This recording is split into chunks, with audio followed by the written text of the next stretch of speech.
김윤경의 생생경제. 안녕하세요. 김윤경입니다. 최고의 복지는 안정적인 주거다. 어디서 많이 들어보셨죠? 이 바로 생생경제와 한국전파진흥협회가 함께하는 2015 장기 프로젝트 집앤잡에서 들어보셨을 겁니다. 진짜 마음에 확 들어오는 문장이 아닐까요? 주거 불안이 야기하고 있는 사회 불안, 이 생각보다 상당히 크고요. 저희가 그 해법을 찾아보려고 지난 2달 동안 여러 전문가들의 말씀도 듣고 해왔는데요. 오늘 그동안의 얘기들을 정리를 한번 해보려고 합니다. 오늘 금요기획은 이 자리로 대신합니다. 3, 4부 계속해서 들어주시고요. 김윤경의 생생경제 1부 시작하겠습니다.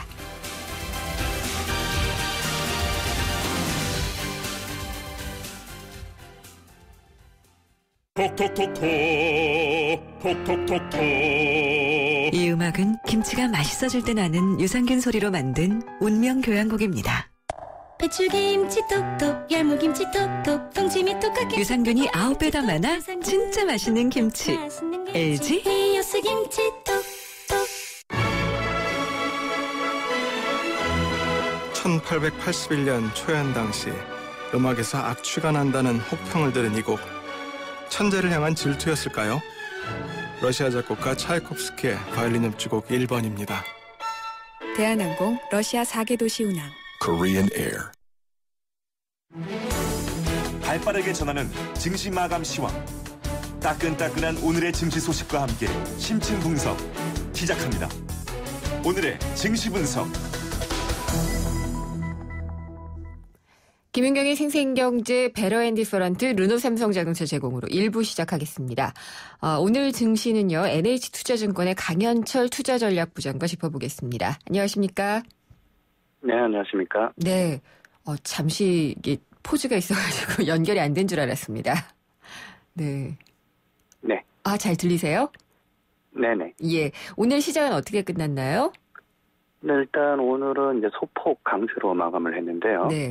예를 들어 이제 거래소 같은 경우는 장중에 한 10포인트 이상 상승세를 보였었지만 장 후반에 낙폭을 좀 줄여서 종가에는 한 3.9포인트 오른 2,100포인트의 장을 마감을 했고요.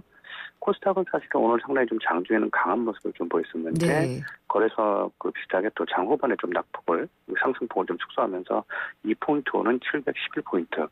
그래서 이제 코스닥은 그래도 연중 최고치를 좀 경신해 하려는 모습이 계속 좀 이어지고 있고 반대로 이제 코스피는 4월까지는 괜찮았는데 5월 들어서는 좀 주춤한 모습이 완연해지고 있습니다. 네. 5월 전체로 보면은 어땠나요?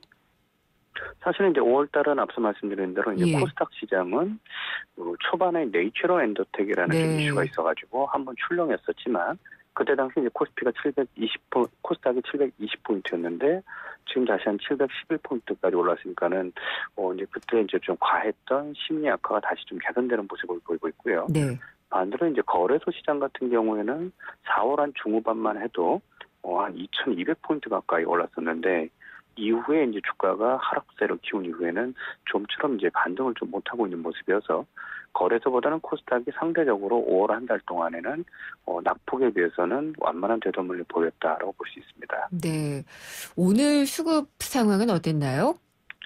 사실은 이제 앞서 말씀드린 게 거래소보다는 코스닥이 더 좋았습니다라고 말씀을 드렸는데 또 수급은 또 정반대였던 것 같습니다. 거래소 시장은 외국인들이 2,400억 원, 또 연기금이 500억 원이나 주식을 샀는데도 불구하고 사실은 상승폭이 상당히 좀 미미한 모습을 보였고요. 네. 반대로 또 코스닥은 외국인이 한 100억을 팔고 원래 연기금은 이쪽에 거의 주식을 안 사기 때문에 일부 기관들만 좀 자금이 들어왔는데 이거에 비해서는 오히려 좀 상대적으로 강한 모습을 최근 이어가고 있습니다. 그렇군요. 오늘 증시에서는 좀 모습이 두드러지는 종목이나 업종은 어떤 게 있었나요? 사실은 이제 어제 이제 중국 증시가 거의 6% 정도 폭락을 하면서 국내도 오늘 중국 관련주들이 좀 영향을 받지 않을까 하는 이제 우려감들이 좀 있었는데 주로 이제 중국 관련주라고 하면 이제 화장품이나 섬이나 이제 종이 관련 이런 쪽 어떻게 보면 이제 우리로서는 사실 그렇게 비중이 좀 크지는 않지만 심리에 의해서 좀 많이 흔들린 업종들인데 의외로 중국 증시가 오늘 장중에 큰 낙폭을 키우지 않으면서 약간 강보합의 모습을 보이고 있고 그렇다 보니까 이제 국내 주식시장에서도 섬유의복이나 종이목재 같은 업종들이 네. 2% 정도 급등을 하면서 의외로 중국 관련 소비주는 나쁘진 않았던 하루였습니다. 네. 그럼 요즘에는 환율하고 또 수출주의 흐름이 꼭 같지도 않던데 그런 영향은 없었나요? 사실 이제 환율이 1,100원대까지 올라온 상태인데요. 네. 환율이 상대적으로 이제 약세를 즉 올라가게 되면은 수출주들이 좀 좋아야 되는데 네. 문제가 이제 전체적으로 수출 자체가 중국 수출도 안 되고 미국도 경기가 안 좋아서 수출이 안 되다 보니까는 수출 데이터 자체가 늘어나지 않으면서 환율만 왔다 갔다 하면서 자동차나 전기전자 쪽은 환율에 의한 영향은 거의 못 받고 있는 것으로 보입니다. 네. 6월달 증시는 어떨까요? 일단 6월 주식시장은 좀 더 눈치 보기 장세가 좀 이어갈 것으로 보이는데요. 예. 국내 수급은 크게 나쁜 상태는 아니지만은 뚜렷한 이제 호황세가 없는 그 계절이 될 것으로 보입니다. 특히 이제 6월 한 중후반이 넘어가게 되면 2, 4분기 실적에 대한 이제 검증 과정이 좀 나올 것으로 보이는데 그렇겠네요. 예. 앞서 이제 3월달, 4월달 국내 주시장이 좋았던 것은 1, 4분기 실적이 예상보다 굉장히 좋았다라는 점이 일단 주가 상승의 동인이었는데 일단 6월 중후반에 이제 과연 2, 4분기도 실적이 예상치를 넘어갈 수 있느냐 요거를 일단 관망한 다음에 방향성을 좀 잡을 가능성이 높아서 네. 6월 초중순에는 관망 심리가 좀 지배적인 월이 이어질 것으로 보입니다. 외부 변수들은 큰 역할은 안 할까요? 외국인 투자자에 대해서 좀 약간 우려감의 목소리가 좀 있는데요. 네. 이제 이머징 주식시장에 중국 비중이 좀 더 늘어나면서 한국 비중이 좀 더 축소되면 외국인 주식을 팔지도 않겠느냐. 이런 얘기가 좀 많긴 한데 실제로 외국인 투자자들은 중국이 요즘에 너무 많이 급등을 해서 예. 중국을 신규로 좀 비중을 높이는 것에 대해서 상당히 좀 우려감이 많은 상태고요. 그렇군요. 앞서 말씀드린 대로 이제 국내가 실적만 잘 나와 준다면 계속해서 이제 외국인들도 실적에 대한 어떤 자금에 대해서는 긍정적으로 볼 수 있기 때문에 네. 수급은 크게 나쁘진 않은 달이 될 것으로 보입니다. 네, 잘 들었습니다. 그럼 6월에 뵙겠습니다. 감사합니다. 감사합니다. NH투자증권의 강현철 투자전략부장이었습니다. 오늘 하루 당신이 꼭 알아야 할 경제 뉴스는 중요한 경제 뉴스를 콕콕 집어드립니다. 네, 오늘의 경제 뉴스 정리하겠습니다. 오늘은 이데일리 안승찬 기자가 전해드립니다. 안녕하십니까? 안녕하세요. 네. 이게 갑자기 처음에는 아무것도 아닌 것 같이 그러다가 중동호흡기 증후군이요. 메르스. 네. 이 감염 환자 갑자기 늘어나고 개미 한 마리도 못 들어오게 하겠다고 지금 막 이러고 있는데 이게 점점 심각해지고 있는 건가요? 지금 상당히 걱정스러운 상황으로 흘러가는 것 같은데요. 네. 지금 메르스 감염자가 어느새 9명까지 늘어났습니다. 어느새 진짜 네. 이렇게 늘었네요? 그러니까 특히 지금 문제가 예상하지 못했던 곳에서 지금 감염 환자가 발생했다 이런 점인데요. 네. 네, 그동안 정부가 이 메르스 감염이 의심되는 사람을 한 60여 명 정도 별도로 관리를 계속 해왔거든요. 그런데 이 관리 범위에 포함되지 않았던 70대 남성의 감염 사실이 어제 갑자기 드러난 겁니다. 네. 그러니까 정부의 방역 체계에서 구멍이 뚫렸다 이런 걸 보여주는 대목인데요. 이 환자가 고열 증상이 나타나기 시작한 게 나흘 전부터라고 하거든요. 그러니까 그동안 접촉한 사람들은 전부 지금 감염이 의심되는 그런 상황이 됐습니다. 예. 특히 걱정이 되는 게 이 환자가 이 최초의 감염자하고 한 10m 정도 떨어진 별도의 1인실 병실에 입원해 있었던 환자였거든요. 네. 그러니까 방도 완전히 분리돼 있었고 화장실도 별도로 쓰고 그랬습니다. 그런데 이 정도의 접촉만으로도 감염이 이루어진 거니까 이 굉장히 이례적인 상황이거든요. 방역 당국도 이해하기 어렵다 이런 분위기인데요. 네.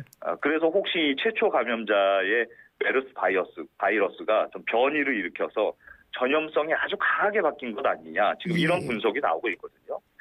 참 문제가 심각한데 지금 이게 더 문제가 이게 끝이 아니고 더 심각한 상황이 지금 벌어지고 있다는 게 문제입니다. 어떤 게 더 심각한 상황인가요? 지금 이게 최초 감염자와 같이 2인실 병실에 있었던 예. 그 70대 남성 감염이 됐었잖아요. 네. 그 병실에서 간호하던 딸도 같이 감염이 그렇죠. 됐는데 이 세 번째 감염자의 아들이 있었어요. 근데 예. 이 아들도 병실에 와서 4시간 동안 간호를 했던 사실이 지금 뒤늦게 드러났습니다. 이 아들은 보건당국이 완전히 놓쳐버리고 있었던 인물인데요. 예. 이 아들이 지난 19일부터 발열 증상이 나타나서 병원을 찾은 기록까지 지금 드러나고 있습니다. 그런데 정밀 검사를 받지 않고 이 사람이 계속 회사를 다닌 거예요. 그리고 며칠 전에는 중국으로 지금 출장을 간 상태입니다. 그렇다고 하더라고요. 예. 그래서 일단 우리 정부가 지금 중국 당국에 이 아들을 격리식 조치를 하고 메르스 감염 여부로 검사를 해달라 이렇게 요청을 했는데 지금 1차 검사에서 양성 반응이 나왔거든요. 네. 그러니까 물론 이게 최종 확진은 아닙니다만 감염 가능성이 굉장히 높다 이런 얘기인데요. 이 아들이 만약에 확진 판정을 받았다. 그러면 같이 비행기를 탔던 사람들, 뭐 회사 직원들, 또 이 사람들 가족들까지 아주 감염 의심자가 일파만파 확대되는 거라서 굉장히 심각한 문제입니다. 근데 왜 이렇게 뒤늦게서야 이게 이렇게 감염이 된다고 난리 북석이죠? 좀 답답한 일인데 이게 처음에 너무 전염성이 약하다 이런 주장만 믿고 너무 안일하게 대처를 한 거예요. 그래서 지금 사회적 불안감을 오히려 정부가 좀 키운 꼴이 됐는데요. 지금 오늘부터 벌써부터 사람들 많은 데는 뭐 피해야 되는 거 아니냐, 네. 병원은 안 가야 되는 거 아니냐 이런 얘기가 공공연하게 나오고 있거든요. 소비 심리에 상당히 악영향을 미칠 수 있는 얘기고요. 네. 지금 주식시장에서도 뭐 여행주가 급락하거나 혹은 마스크 관련주라든가 뭐 각종 백신 관련주가 급등세를 보이면서 아주 시장도 예민하게 반응을 보이고 있는데 참 걱정입니다. 그러게요. 이게 조금 더 늘어나게 되면은 또 전에 있었던 뭐 사스 공포라든지 그 이후에도 계속해서 이제 바이러스들이 침투를 해서 문제가 됐었는데 참 걱정이 되는 상황이네요. 이게 또 중국과의 관계에도 좀 문제가 돼서 물론이죠. 걱정입니다. 네. 예. 그리고 이제 주식 시장에서 최근에 굉장히 인기를 끌었던 게 주가 연계 증권이었어요. ELS. 네. 예, 그래서 뭐 정말 묻지마 투자도 많이 하신 분들도 있던 것 같은데 여기 투자했다가 손실을 보는 거라는 상품을 잘 구조를 이해를 못하셨던 분들도 있었던 것 같아요. 맞아요. 예, 그래서 투자자들이 아마 대법원에게 판결을 요청을 하는 그런 과정이 이어졌던 것 같은데 여기서 이번에 증권사가 책임져라라고 그 인정을 하는 결과가 나왔네요. 맞아요. 이게 꽤 의미가 있는 판결로 보이는데요. 사건을 조금 설명을 드리면 대우증권이 지난 2005년에 이 삼성 SDI라는 종목을 기초자산으로 삼은 그런 ELS 상품을 팔았는데요. 네.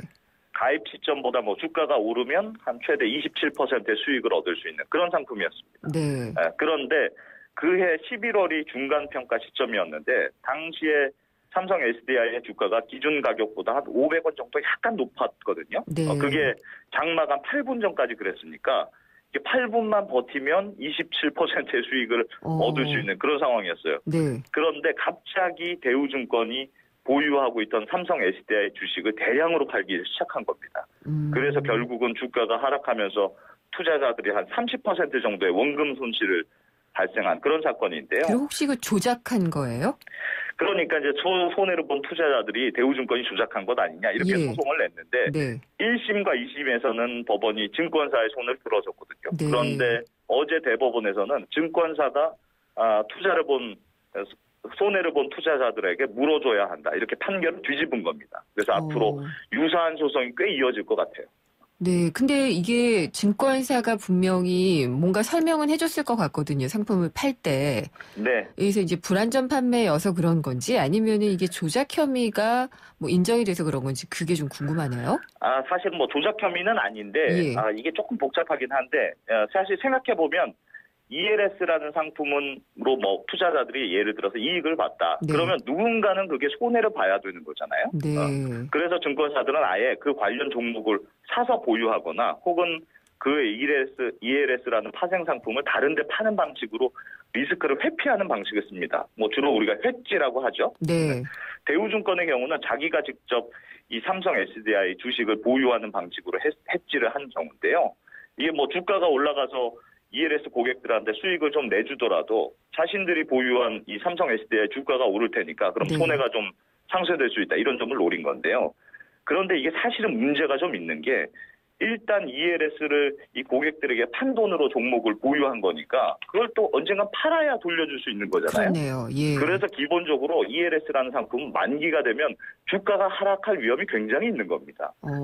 특히 대우증권의 경우가 더 문제가 되는 게 예를 들면 제3자에게 그 상품을 팔아서 해지하는 경우다. 그러면 증권사는 수수료만 먹는 상황이 되는 거고 네. ELS 투자자는 익명의 하여튼 누군가와 내기를 하는 셈이 되는 건데요. 대우증권의 경우는 좀 달랐던 게 스스로 종목을 보유하면서 해지를 한 경우가 되는 거잖아요. 그렇네요. 그러면 예. 투자자하고 증권사가 그러니까 투자자가 그 상품을 판 증권사가 주가를 놓고 내기를 하는 그런 판이 되는 겁니다. 네. 이거는 포커 칠 때 예를 들면 딜러가 카드만 나눠주고 모르는 사람하고 옆 사람하고 이렇게 내기를 하는 게 아니고 딜러하고 나하고 1대1로 게임을 하는 그런 상황이 되는 거거든요. 오늘 비유 좋은데요? 예. 그러니까 예. 증권사가 투자자가 이익을 보면 자신은 손해를 보는 셈이 되는 거니까 그러니까요. 돈을 안 주기 위해서 일부러 보유 주식을 더 판 것 아니냐 이런 의심을 드는 겁니다. 이번 건은 그러면 ELS가 언제 판매가 됐던 거예요? 이게 2005년에 판매가 됐던 거예요. 2005년. 네. 네.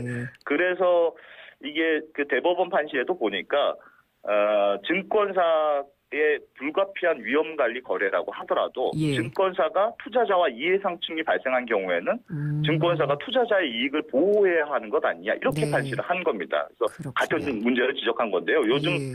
시중금리가 하도 낮으니까 중위험, 중수익 상품으로 네. 알려진. 네. 그런데 워낙들 투자 많이 하거든요. 그러니까 이게 근데 사실은 ELS가 수익은 고정돼 있고 손실이 나면 굉장히 크게 날 수 있는 그런 파생 네. 상품이라서 안전한 상품이라고 보기는 어렵다. 이런 점은 좀 기억을 하셔야 될 것 같습니다. 그동안 하여튼 중위험 중수익이다 해가지고 ELS 얘기를 저희 방송에서도 하고 많이 했는데 이런 일이 분명히 발생했었거나 할 거다라는 생각은 들었었어요. 특히 종목과 예. 관련된 ELS는 그렇죠. 특히 좀 조심을 하셔야 될 것 같아요. 지수가 아니라. 네, 네. 알겠습니다. 오늘 말씀 잘 들었습니다. 감사합니다. 고맙습니다. 이데일리 안승찬 기자였습니다. 디자인 좀 아시는 분이라면 천연 가죽의 부드러운 감성과 인체공학적 디자인이 만들어내는 완벽한 그립감의 가치를 아실 겁니다.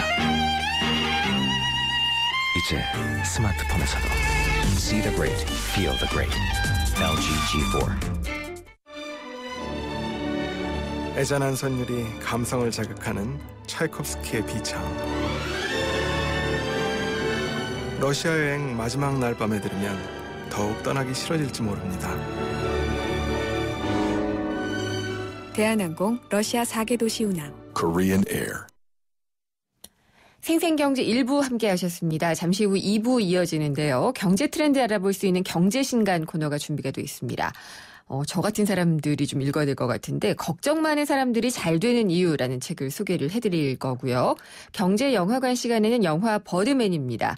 이 버드맨을 통해서 통제의 환상에 대해서 짚어보도록 하겠습니다. 잠시 후 2부에서 뵙겠습니다.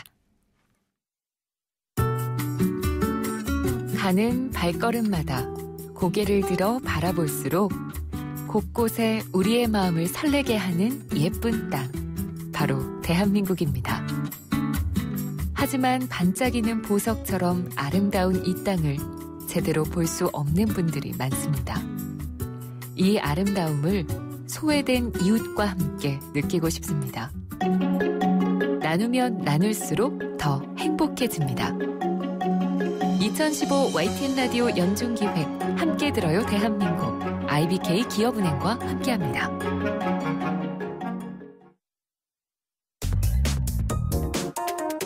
우리 경제의 민낯을 한꺼풀 벗겨보는 경제 뉴스. 경제를 위한 새로운 시각. 김인경의 생생경제. 네, 김은경의 생생경제 2부 시작하겠습니다. 생생경제 금요일에는 늘 퀴즈를 드리고 있죠. 오늘도 퀴즈가 준비가 되어 있습니다. 국토교통부에서 주관하는 주택정책의 하나입니다. 이것의 이름을 맞춰주시면 되는데요. 중산층의 주거 안정을 목표로 하고 있는 8년 장기 임대주택의 이름은 무엇일까요?가 오늘의 문제입니다. 보기 드릴게요. 1번 뉴스테이, 2번 홈스테이, 3번 템플스테이입니다.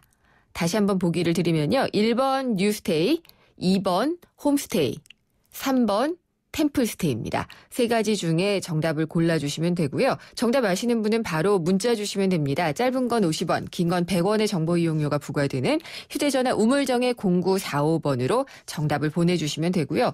저희가 추첨을 통해서 오늘 경제신간에서 소개를 해드릴 책, 그리고 또 참 쉬운 중국어 문정아 중국어에서 드리는 10만 원 상당의 온라인 수강권이 준비가 돼 있고요. 하나 더 있습니다. 동대문 디자인 플라자 DDP에서 6월 6일부터 열리는 전시회입니다. 앤디 워홀 라이브전 초대권을 한 분당 4장씩 드리겠습니다. 보기 다시 한번 드릴까요? 1번 뉴스테이, 2번 홈스테이, 3번 템플스테이입니다. 정답 아시는 분은 바로 문자 우물정의 0945번으로 정답 보내주시면 됩니다. SK텔레콤이 이제 이상하기로 했어요. 새로운 건 처음엔 다 이상해 보이잖아요. 그때까지 없던 거니까. SK텔레콤도 지금까지 없던 새로운 세상을 만들겠다. 그 말이죠. 이상한 생각이 세상을 바꾼다.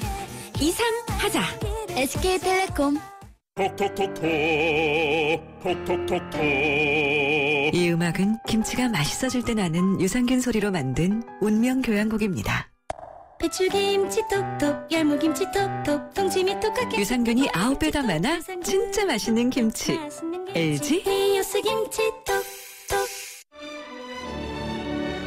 애잔한 선율이 감성을 자극하는 차이콥스키의 비창. 러시아 여행 마지막 날 밤에 들으면 더욱 떠나기 싫어질지 모릅니다. 대한항공 러시아 4개 도시 운항. Korean Air. 인생의 동반자는 좋은 플러스가 되죠. 우리 몸에도 좋은 플러스가 있습니다. 최불암 씨는 새로 나온 인사돌 플러스로 바꿨습니다. 잇몸 속은 잡아주고요. 겉은 지켜주고 아주 효과적인 인사돌 플러스. 붓고 시리고 피나는 잇몸을 건강하게 인사돌 플러스. 새로 나온 인사돌 플러스. 잇몸에 좋은 동반자죠. 생생경제가 뽑은 이 한 권의 책. 화제의 경제신간.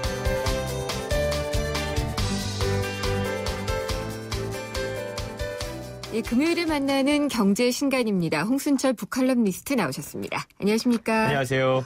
오늘 소개해 주실 책 제목을 보니까요. 예. 제가 어쩐지 잘 될 것 같은데요? 마음에 드시죠, 제목이? 네. 예. 걱정 많은 사람들이 잘 되는 이유에 대한. 그러니까요. 아니, 제목 너무 좋은데. 그렇죠. 많은 사람들이 걱정이 많은 편이잖아요. 그렇죠. 예. 일단 책 제목에서 호기심이 확 느껴지시죠? 네. 제가 이 책의 표지를 열고 원서 제목을 확인해 보니까 더 재미있더라고요. 뭐예요? The Positive Power of Negative Thinking. 그러니까 해석하면 부정적 생각의 긍정적 힘. 이야, 부정적인 입장에서는 정말 도움이 되는데요. 그렇죠. 예. 사실 우리는 그동안 성공 신화 속에 빠져 있었어요. 네. 긍정의 신화 속에 빠져 있었죠. 성공하고 싶다면, 행복해지고 싶다면, 건강해지고 싶다면 무조건 긍정적이어야 된다라고 배워왔습니다. 네. 긍정의 힘, 긍정적인 사고가 우리를 승자의 반열에 올려줄 것이다. 이런 이야기 많이 들으면서 또 스스로에게 주문하면서 살아왔죠. 하지만 거의 거짓이죠. 그렇죠. 많이 속아왔는데요. 예. 그러다 보니까 긍정의 배신이라는 책도 네. 나왔었고요. 심리학 연구에서도 긍정 심리학이 대세로 여겨지고 있었습니다. 가히 긍정 과잉의 시대다. 우리가 이렇게 일컬어질만 한데 네. 이 책은 이러한 사회 통념의 정면으로 반박을 하는 책입니다. 그러니까요. 이게 지나치게 긍정하는 사람들은 그냥 금수저 물고 나온 사람이 아니고서는 왜 저러지? 그렇죠. 이런 생각이 들거든요. 네. 사실 이 책을 통해서 우리는 다시 한번 지나친 긍정이 얼마나 위험한지에 대한 생각을 해볼 수가 있는데요. 미국 웰슬리 대학교 심리학과 교수이면서 낙관주의와 비관주의에 대한 연구를 하고 있는 줄리 K 노런 박사는 네. 이 책을 통해서 방어적 비관주의자가 되라라는 이야기를 합니다. 방어적이 중요한 건가요? 비관주의자, 방어적 뭐 두 개 다 모두 방점이 찍혀져 있는데요. 네. 이 방어적 비관주의자로 살면 성공과 행복의 대로가 열릴 수 있다. 이렇게 이야기를 하고 있는데 네. 근거 없는 낙관주의 예. 혹은 무분별한 자기 최면보다는 차라리 불안에 근거한 부정적인 생각이 더 나을 수 있다. 전략들을 잘 세울 줄 아는 방어적 비관주의가 되라라고 이야기를 하고 있는 겁니다. 참 삐딱한 저로서는 저 같은 독자들을 모으기 위해서 이런 걸 했나 이런 생각이 좀 들기도 하는데요. 책의 내용 한번 들어보겠습니다.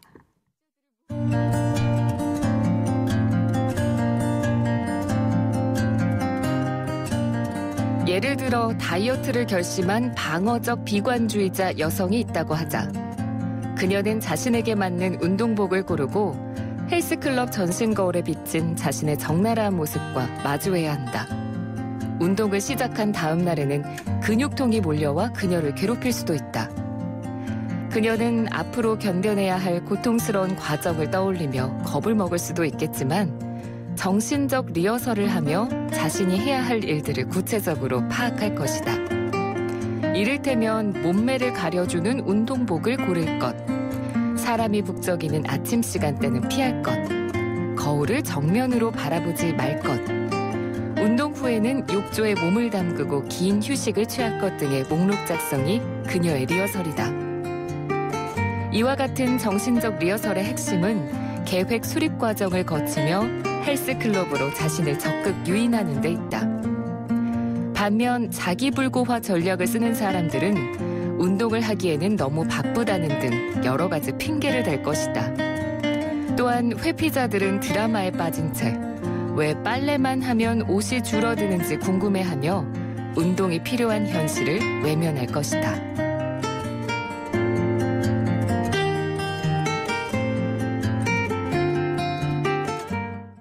네, 이 낭독에서도 방어적 비관주의자라는 용어가 나오네요. 그렇죠. 이게 그러니까 그냥 비관주의자랑 방어적 비관주의자 어떻게 다른가요? 조금 차이가 있습니다. 그냥 비관주의자는 비관에 빠져서 부정적인 생각에 빠져서 아무것도 안 하는 나는 안 돼라고 계속해서 생각하는 분들이고요. 예. 방어적 비관주의자들은 불안과 걱정이 있지만 이것들을 오히려 긍정의 힘으로 전환시킬 줄 아는 능력을 갖고 있는 사람들입니다.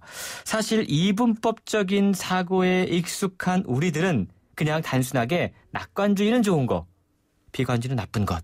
이런 그렇죠. 고정관념을 갖고 있죠. 약간의 새마을 정신 같은. 그렇죠. 이 낙관주의와 비관주의 사이에서 균형점을 좀처럼 찾지 못하고 있는데요. 네. 저자가 이야기하고 있는 방어적 비관주의라고 하는 건 예를 들어서 물이 이 반쯤 담겨 있는 이 잔, 이 네. 얘기 참 많이 하잖아요.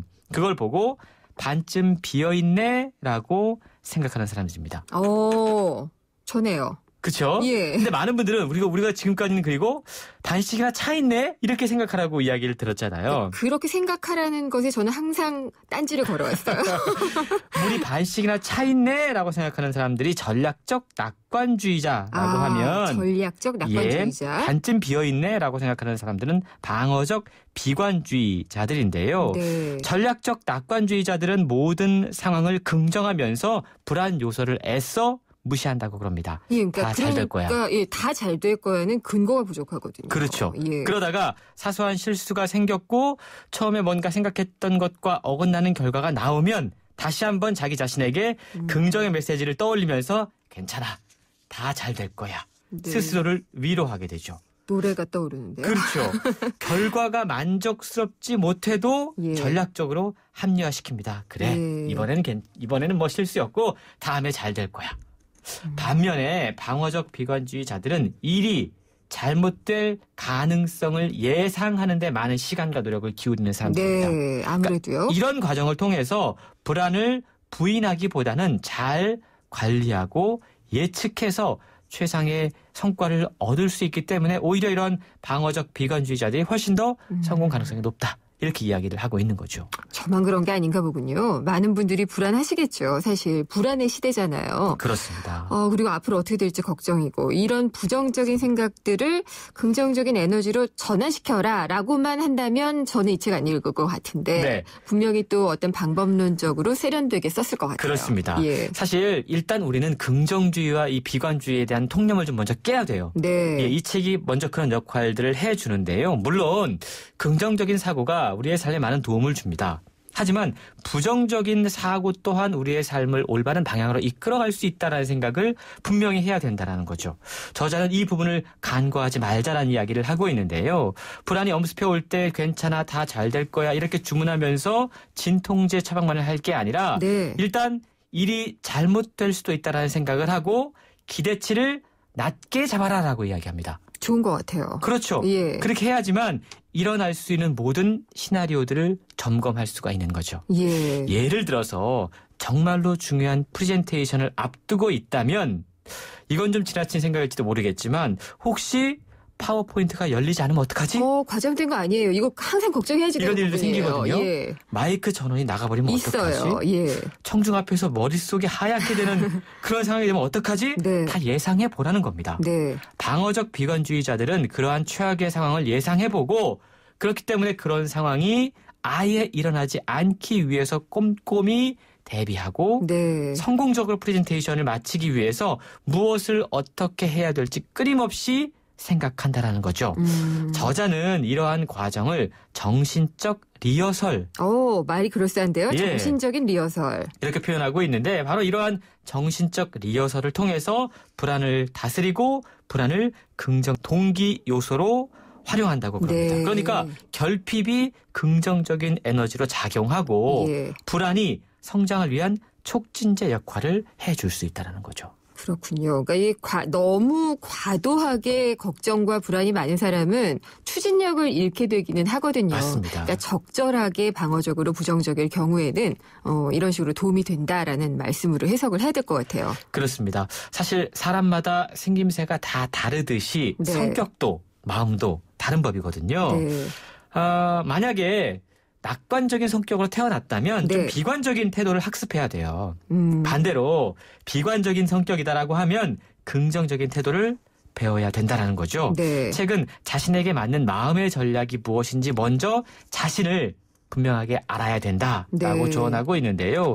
어떤 사람에게는 전략적인 낙관주의가 그냥 낙관주의가 아니고요. 전략적 낙관주의. 예. 또 다른 사람들에게는 방어적 비관주의가 필요하다. 라고 이야기를 하고 있는데 자신은 어떤 생각의 습관을 지니고 있는지 자신의 생각의 흐름, 의식의 흐름을 한번 잘 점검해보고 그에 네. 맞는 전략을 책을 통해 한번 수립해 보시기를 바랍니다. 책을 이렇게 잘 소개를 해주시면 책을 읽을 필요가 없잖아요. 너무 내용을 다 항상 근데 많은 걸 배우고 있습니다. 오늘 순서도 잘 들려주셔서 감사하고요. 홍순철 북칼럼니스트였습니다. 감사합니다. 고맙습니다.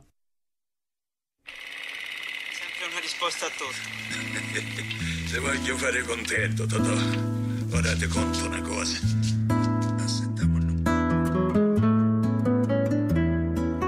네, 이번에는 영화 속에서 경제 이야기를 찾아보는 시간입니다. 경제영화관 경향신문의 박병률 기자 나오셨습니다. 안녕하십니까? 네, 안녕하세요. 여긴 전화 연결되어 있습니다라고 원고에 되어 있네요. 네. 예, 전화처럼 할까요? 네. 네. 오늘 어떤 영화를 들고 오셨나요? 네, 올해 2월에 있었던 87회 아카데미 영화상에서 주인공이 됐던 영화입니다. 네, 이런 거 저 잘 맞춰요. 버드맨. 네, 네. 버드맨. 작품상, 감독상, 각본상, 촬영상 무려 4개 부분을 수상했던 영화입니다. 근데 정작 못 봤어요. 내용은 어떤 건가요? 네, 잊혀진 무비스타가 있습니다. 네. 배우 리건 톰슨이라는 사람인데요. 1992년에 수백만 달러를 벌어들인 영화 버드맨을 찍어서 최고의 슈퍼히어로가 된 그런 사람입니다. 네. 하지만 이제 23년이 지났고 이제는 밑바닥 언저리까지 떨어졌는데 한번 재기를 해보겠다. 네. 그러면서 브로드웨이 연극 무대를 선택을 합니다. 하지만 상황은 좀 녹록치 않은데요. 재기에 대한 강박관념이 되게 심해지고 또 자금도 없습니다. 네. 또 주연은 또 제멋대로 하고요. 또 무명 배우는 막 불안해합니다. 딸이 한 명 있는데 딸은 또 예. 대단히 냉소적입니다. 아빠 실패할 거야 이런 거고요. 여기다가 이제 연극 평론가들은 악평을 또 예고를 하고 있습니다. 다들 못됐다 왜 그래요? 네.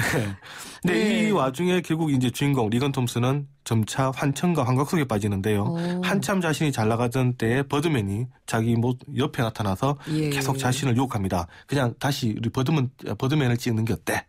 그리고 자네는 슈퍼히어로니까 다시 슈퍼히어로로 돌아가자. 그 영화 예고에 나오는 그 깃털이 많이 달린 그 네. 버드맨인가요? 네.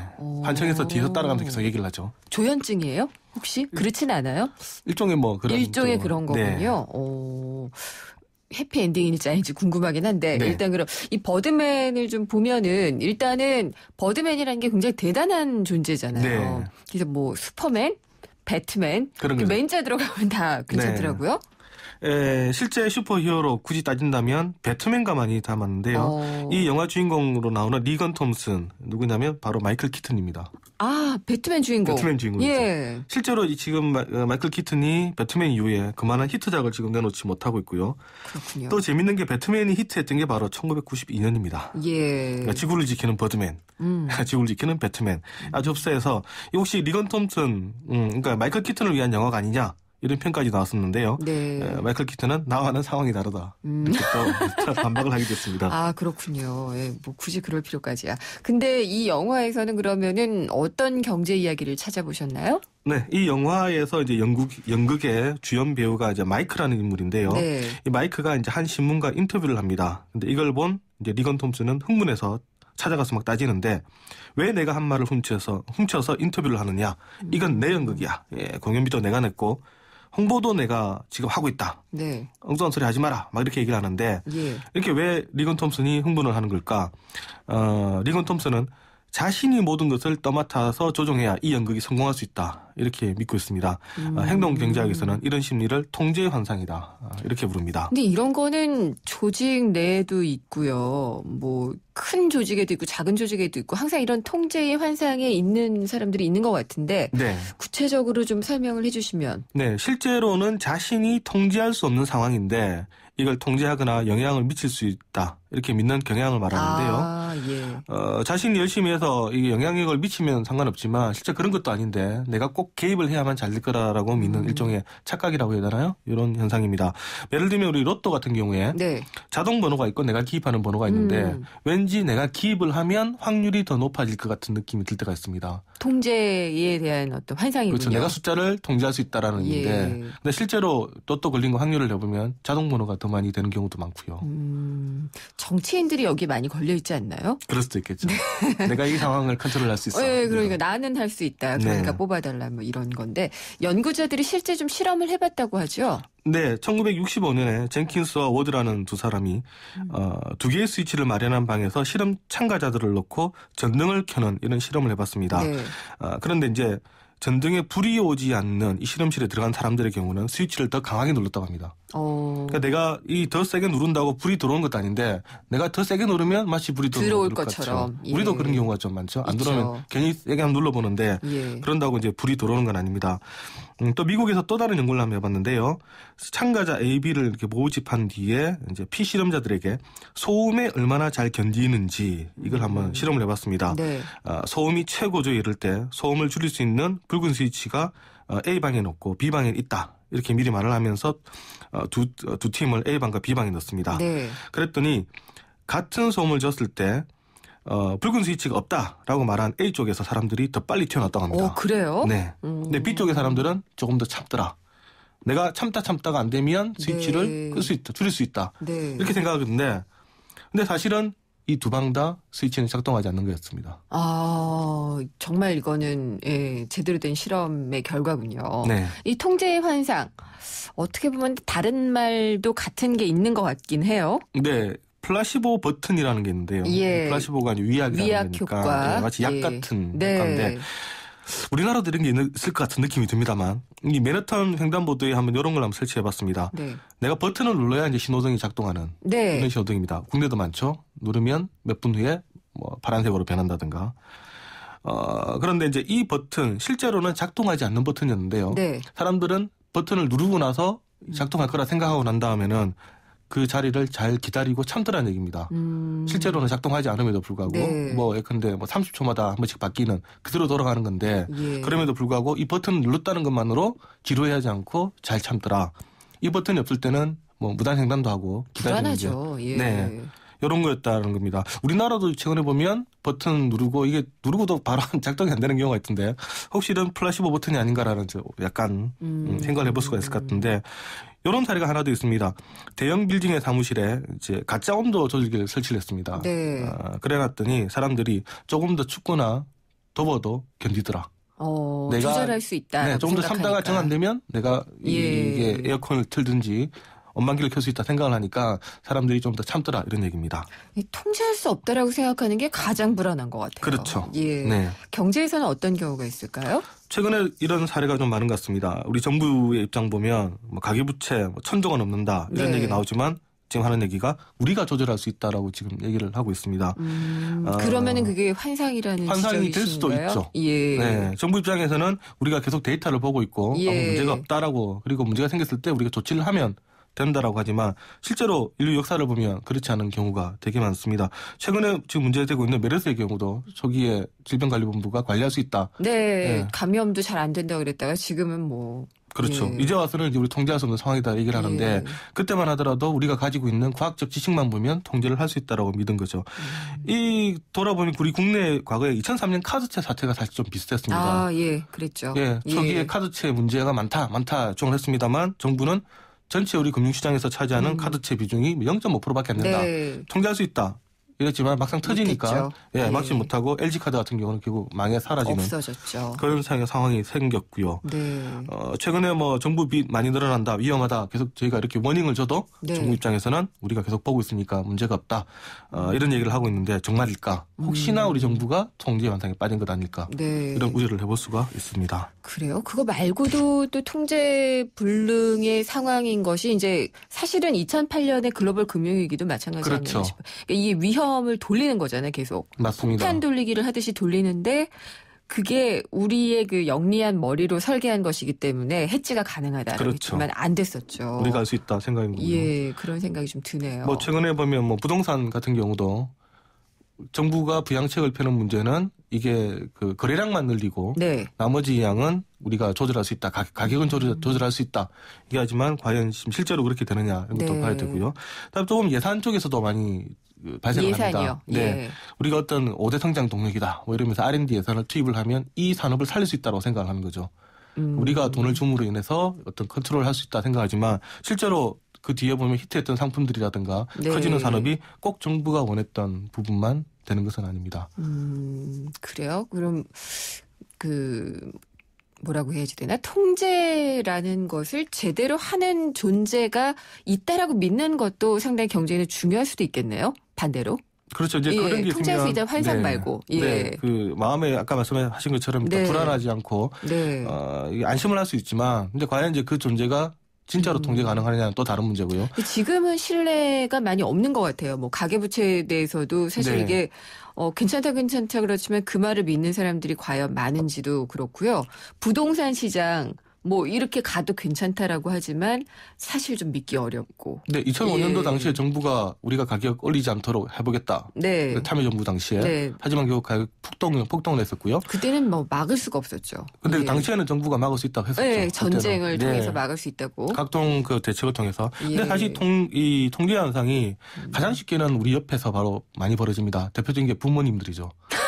우리 아이들을 통제할 수 있다 생각합니다. 아니에요. 전 못한다고 생각하고 있습니다. 그런데 그러면 다행인데 뭐 예를 들면 대부분의 부모님들이 우리 아이들을 부모가 개입을 하면 통제를 할 수 있다고 생각하는 부분이 있는데 과연 우리가 뜻하는 대로 부모가 원하는 대로 애가 크느냐.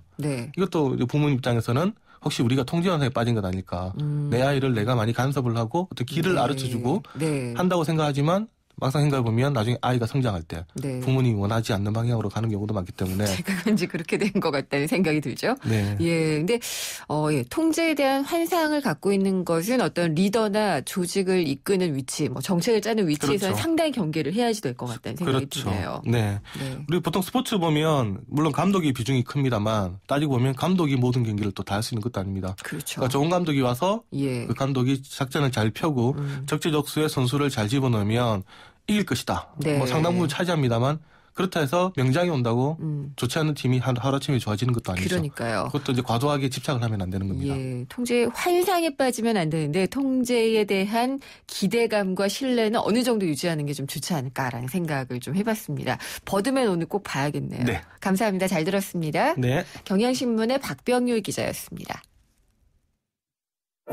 바리스타 공유의 초간단 카누 레시피 공유. 카누 싱글샷을 만든 후 따뜻한 우유를 부어주면 부드러운 카누 라떼 완성. 카누라면 어떻게 즐겨도 맛있으니까.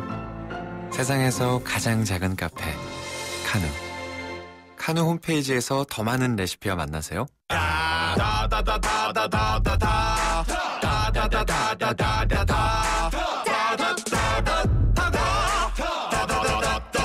쇼핑하는 곳이 다 할인받는 곳. 롯데 올마이 쇼핑카드. 전월 실적 조건 및 할인 한도 홈페이지 참조. 박지은 주부 설거지 클리어. 청소기술 만점. 자, 최고난도 미션인데요. 안아줄 힘이 없네요. 어떡하죠? 잠깐! 피로부터 풀고 하세요. 지금은 피로가 풀리는 바카스 타임. 풀려라 5천만, 풀려라 피로. 바카스. 파리의 루브르가 런던의 대형 박물관이 있다면 러시아에는 300만 점의 걸작을 자랑하는 에르미타주 미술관이 있습니다. 무소르스키의 전람회의 그림이 떠오르는 곳입니다. 대한항공 러시아 4개 도시 운항. Korean Air. 네, 금요일에 생생경제 퀴즈 내드리고 있습니다. 오늘의 문제는요. 정부 임대주택 정책 중에 하나입니다. 서민보다 중산층의 주거 안정을 목표로 하겠다라고 추진을 했던 기업형 임대주택 사업의 이름은 무엇일까요가 오늘의 문제였습니다. 새로운 거주지라는 뜻을 가진 영어를 고르시면 되는데요. 보기 드리겠습니다. 1번 뉴스테이, 2번 홈스테이, 3번 템플스테이입니다. 1번 뉴스테이, 2번 홈스테이, 3번 템플스테이. 정답 골라서요. 오늘 방송 끝나는 오후 5시까지 보내주시면 됩니다. 짧은 건 50원, 긴 거는 100원의 정보 이용료가 부과되는 휴대전화 우물정의 0945번으로 정답을 보내주시면 됩니다. 정답 보내주신 분들 중에 저희가 엄선을 해서요. 오늘 경제신간에서 소개를 해드린 책입니다. 걱정 많은 사람들이 잘 되는 이유 보내드리고요. 또 10만 원 상당의 중국어 온라인 수강권, 또 전시회 앤디 워홀 라이브전에 초대권을 한 분당 4장씩 보내드리도록 하겠습니다. 지금 의견들과 함께 정답들 많이 보내주고 계시는데요. 보기 다시 한번 드리겠습니다. 1번 뉴스테이, 2번 홈스테이, 3번 템플스테이입니다. 그리고 잠시 후 이어지는 3, 4부에서는요. 집앤잡, 최고의 복지는 안정적인 주거다를 가지고 진행을 해왔던 저희 집앤잡 프로젝트를 정리를 해보는 순서를 갖도록 하겠습니다. 내신 뉴스 듣고 생생경제 3부에서 뵙겠습니다.